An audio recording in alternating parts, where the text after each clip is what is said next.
مسجد نبوی صلی اللہ علیہ وسلم کے بارے میں BBC اردو پر پہلی مرتبہ 11 نومبر 2019 کو یہ معلومات شائع کی گئی تھی۔ دوستوں کی دلچسپی اور معلومات کے لیے پیش کرنے کی جسارت کر رہا ہوں۔ امید ہے یہ جسارت آپ کو پسند آئے گی، لیکن اس سے پہلے ہم سیرت النبی صلی اللہ علیہ وسلم کی قسط نمبر 35 کا کچھ مختصر سا احوال آپ کے سامنے پیش کرتے چلیں۔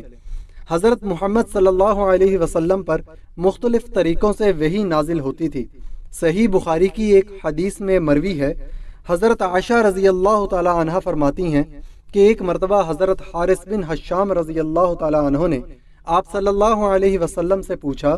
کہ آپ پر وحی کس طرح آتی ہے،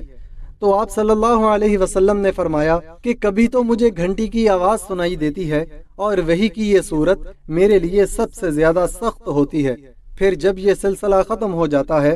تو جو کچھ اس آواز نے کہا ہوتا ہے مجھے یاد ہو چکا ہوتا ہے، اور کبھی فرشتہ میرے سامنے ایک مرد کی صورت میں آ جاتا ہے،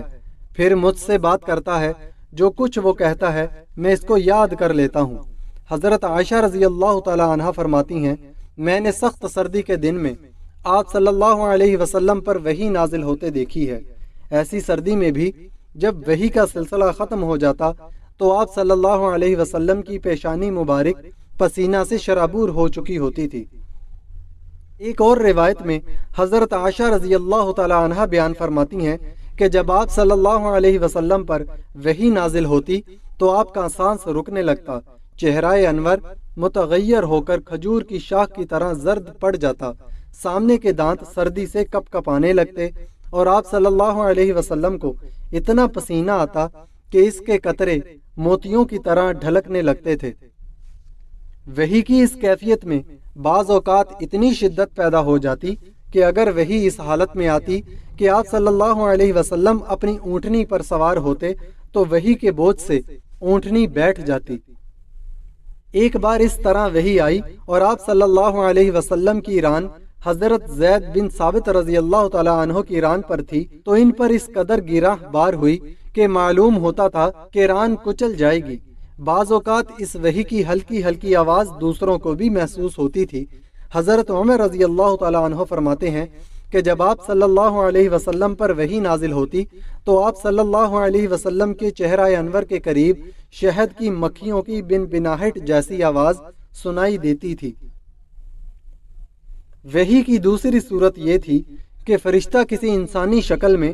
آپ صلی اللہ علیہ وسلم کے پاس آ کر اللہ تعالیٰ کا پیغام پہنچا دیتا تھا۔ ایسے موقع پر عموماً حضرت جبرائیل علیہ السلام مشہور صحابی حضرت دہیہ کلبی رضی اللہ تعالی عنہ کی صورت میں تشریف لایا کرتے تھے۔ وحی کی تیسری صورت یہ تھی کہ حضرت جبرائیل علیہ السلام کسی انسانی شکل اختیار کیے بغیر اپنی اصل صورت میں دکھائی دیتے تھے، لیکن ایسا آپ صلی اللہ علیہ وسلم کی تمام عمر میں صرف 3 مرتبہ ہوا ہے۔ ایک مرتبہ اس وقت جب آپ صلی اللہ علیہ وسلم کو ان کی اصل شکل میں دیکھنے کی خواہش ظاہر فرمائی تھی، دوسری مرتبہ معراج میں، اور تیسری بار نبوت کے بالکل ابتدائی زمانے میں مکہ مکرمہ کے مقام اجیاد پر۔ پہلے 2 واقعات تو صحیح سند سے ثابت ہیں، البتہ یہ آخری واقعہ سندن کمزور ہونے کی وجہ سے مشکوک ہے۔ وحی کی چوتھی صورت یہ تھی کہ آپ صلی اللہ علیہ وسلم کو نزول قرآن سے قبل سچے خواب نظر آیا کرتے تھے، جو کچھ خواب میں دیکھتے بیداری میں ویسا ہی ہوتا۔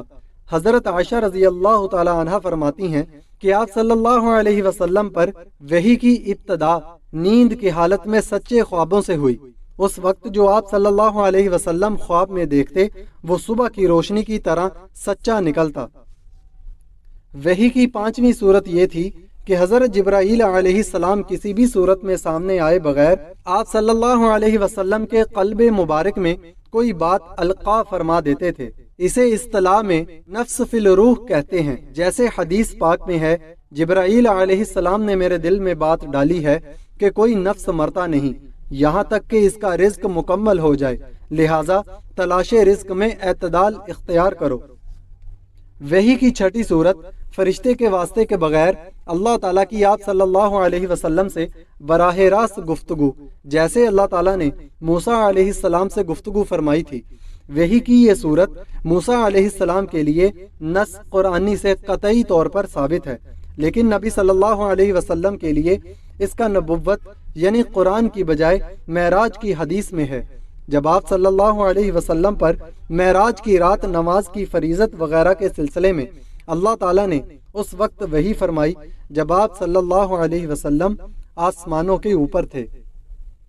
ناظرین گرامی، سیرت النبی صلی اللہ علیہ وسلم کی قسط نمبر 35 کا اختتام ہوا، تو اب چلتے ہیں آج کے اپنے موضوع کی طرف۔ مسجد نبی صلی اللہ علیہ وسلم کی تعمیر سعودی عرب کے شہر مدینہ میں واقع مسجد نبی صلی اللہ علیہ وسلم دنیا میں مسلمانوں کا دوسرا مقدس ترین مقام ہے، اور اسے پیغمبر اسلام کی زندگی میں ان کے ہیڈ کوارٹر کی حیثیت حاصل تھی۔ اسلامی روایات کے مطابق مسجد نبوی میں ادا کی گئی نماز کا ثواب مکہ میں خانہ کعبہ والی مسجد الحرام کے علاوہ کسی بھی دیگر مسجد میں ادا کی گئی نماز کے مقابلے میں 1000 گنا زیادہ ہے۔ پیغمبر اسلام نے یہ مسجد مکہ سے اس وقت یثرب کہلائے جانے والے شہر مدینہ ہجرت کرنے کے بعد تعمیر کرائی، اور مسجد قباء کے بعد مدینہ میں تعمیر کی جانے والی یہ دوسری مسجد تھی۔ اسلامی روایات کے مطابق اسی مسجد میں وہ مقام بھی واقع ہے جسے ریاض الجنہ یا جنت کے باغوں میں سے ایک باغ کہا جاتا ہے۔ صحیح بخاری میں ابو ہریرہ رضی اللہ تعالی عنہ سے منسوب ایک حدیث کے مطابق پیغمبر اسلام نے کہا تھا کہ میرے گھر اور مسجد نبوی کے منبر کے درمیان جگہ جنت کے باغ کا ٹکڑا ہے۔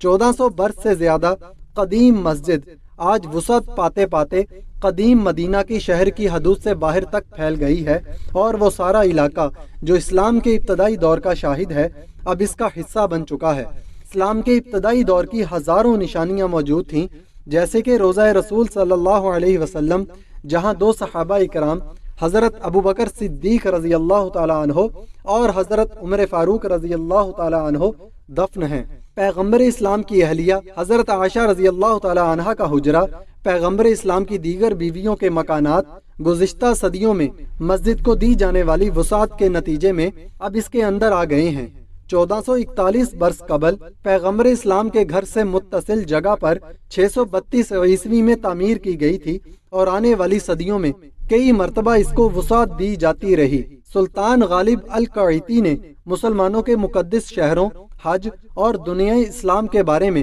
اپنی کتاب میں لکھا ہے کہ 1909 میں جزیرہ نما عرب میں مسجد نبوی وہ واحد عمارت تھی جہاں روشنی کے لیے بجلی کا استعمال کیا جاتا تھا۔ سعودی فرما روا شاہ عبداللہ بن عبدالعزیز کے دور میں اس کو وسیع کرنے کا سب سے بڑا منصوبہ شروع کیا گیا، جو اب بھی تکمیل کے مراحل میں ہے۔ کہا جاتا ہے کہ اس منصوبے کی تکمیل کے بعد ہر برس کروڑوں عقیدت مندوں کی منزل بننے والی اس مسجد میں ایک وقت میں 18 لاکھ افراد کے نماز پڑھنے کی گنجائش ہوگی۔